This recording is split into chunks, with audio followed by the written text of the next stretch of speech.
All right, today we are diving right into Genesis chapter 8. This is the part of the story that picks up after the Great Flood has basically hit the reset button on the world. This isn't about the storm itself, but about what comes next. And it's this incredible story of waiting, of watching, and of a brand new beginning. So just try to picture this scene. The crazy, world-ending storm is finally over. The rain has stopped, but what's left is this eerie, silent planet of water. And for 5 whole months, nothing changes. The Ark is just floating out there on this global ocean, this tiny little island of life in a completely silent world. So this isn't the end, not by a long shot. It's actually the start of a very, very long, quiet wait.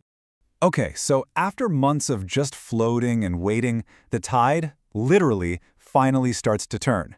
This is that key moment where things actually start to change, where the whole cataclysm starts to go into reverse. And what's so interesting here is how deliberate this whole process is. It's not just, the water evaporating over time. The text lays out 4 very specific things that happen. God remembers Noah, a wind gets sent to start drying everything, and the sources of the flood, the springs from underground and the rain from the sky, are basically turned off. It's only after all that happens that the water finally starts to go down. Now, to really wrap your head around what they went through, just look at this number. From the day those doors were sealed shut to the day they finally opened again, Noah, his family, and all those animals spent over a full year cooped up inside that ark. We're talking more than 370 days. That is an absolutely unbelievable test of endurance. But just because the water started going down doesn't mean it was quick. Nope, it was this slow, drawn-out process that unfolded over many more months, which created a whole new kind of waiting game. I mean, you can really feel the insane amount of patience required here. After 5 months, the Ark finally hits land on the mountains of Ararat. But they can't leave yet. It takes another 2.5 months just for the tops of other mountains to pop up out of the water. And even then, Noah waits another 40 days before he even thinks about opening a window to see what's going on out there. And this brings us to probably the most iconic part of the whole story. Noah can't exactly go out and survey the world himself, right? So he basically becomes a mission commander, sending out these little scouts to bring back intel from this new, empty world. So he sends out 2 different birds. First up is a raven, a pretty tough, hardy bird. And the text says it just flew back and forth over the water. So it confirmed, yeah, there's still a ton of water out there, but it didn't really bring back a specific sign. Then comes the dove. And the dove was looking for a place to land, a place to rest, and that would be the key to knowing when life had actually returned. What's so cool here is how methodical Noah is about this. It's almost scientific. He doesn't just wing it. He runs a series of 3 distinct tests, each exactly 7 days apart. First attempt, fail. The dove comes right back. Second attempt, a week later, jackpot. The dove returns with that first sign of life. And the third test is the final confirmation. The dove goes out, and it doesn't come back.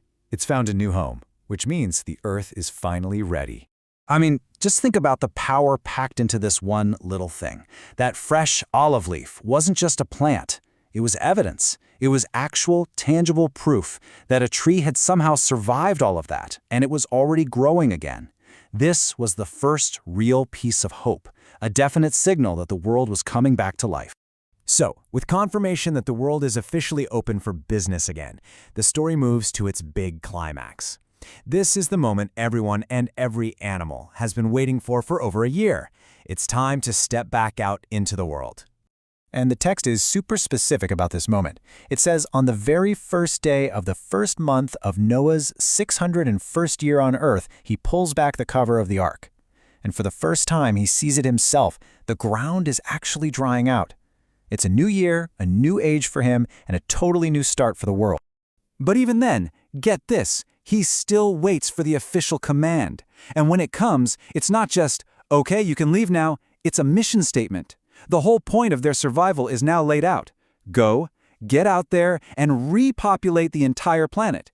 The survival phase is over, the expansion phase has just begun. But the story doesn't just end there, with them stepping off the boat. The final act is maybe the most important part of this whole chapter, because it sets the new rules for this new world and the whole relationship between humanity and God going forward. So think about this for a second. Before he builds a house, before he plants crops, before he does anything for his own survival, the very first thing Noah does is build an altar and show his gratitude. And it's this act of worship that leads directly to the incredible promise that comes next. And this is it. This is the big payoff for the entire flood story. It's a divine promise to never again hit the reset button on all life like that. But it's more than that. It's a guarantee that the fundamental rhythms of the planet, the seasons, planting and harvesting, hot and cold, day and night, all of it will remain stable and predictable for as long as the world exists. So, this ancient story closes not really with an ending, but with a new beginning, founded on this core promise of order and reliability, made right after the ultimate chaos. And that kind of leaves us with a big question to think about. In our own modern world, which feels so chaotic and unpredictable sometimes, what does that idea of a fundamental underlying stability mean to us today?